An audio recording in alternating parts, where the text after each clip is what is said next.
আপোনালোক সকলোকে নমস্কাৰ জনাইছো। আজি মই বনাবলৈ লৈছো নাফুৰ এটা ৰেচিপি। প্ৰথমে নাফুখিনি মাছৰুম বুলিও কয়, ধুই ললো। ধুই সৰু সৰুকৈ কাটি অলপ বইল কৰি লৈছো। বেছি সময়ৰ কাৰণে নহয়, কম সময়ৰ কাৰণে। গৰম পানীত দিলো হয় অৱশ্যে। মই অকণমান বইল কৰি লৈছো এনেধৰণে।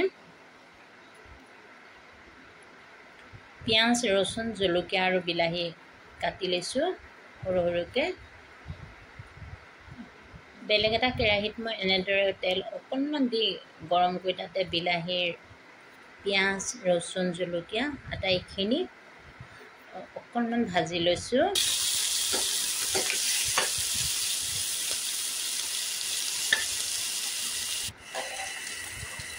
নাফুখিনিও বইল হৈ গৈছে, বেছি সময় বইল কৰিব নালাগে। আৰু এইখিনি মই কাঢ়ি লৈছোঁ কেৰাহীৰ পৰা।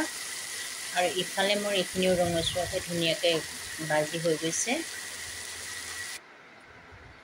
নাফুখিনি দেখিছেনে ইমান ধুনীয়া লাগিছে বইল কৰাৰ পাছত।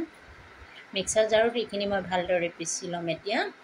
আপোনালোকে মোৰ চেনেলটো চাব, লাইক, শ্বেয়াৰ, ছাবস্ক্ৰাইব কৰিব। কেৰাহীত তেল দিছোঁ। তেল গৰম হোৱাৰ লগে লগে মই তাত অলপমান জিৰা দি দিছোঁ। পিচি ৰখা মছলাখিনিও মই ইয়াত দি দিছোঁ। হালধি আৰু নিমখ ইয়াতে মই যোগ কৰি দিছোঁ।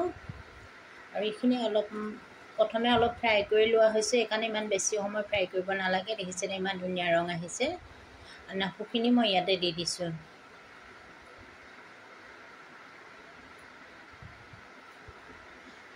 আপোনালোকে এনেকৈ বনাই খাবচোন, ইমান সোৱাদ লাগে খাবলৈ, মাংসৰ দৰে টেষ্টি আহে। ইয়াত দেখিছেনে ইমান ধুনীয়া ৰং আহিছে।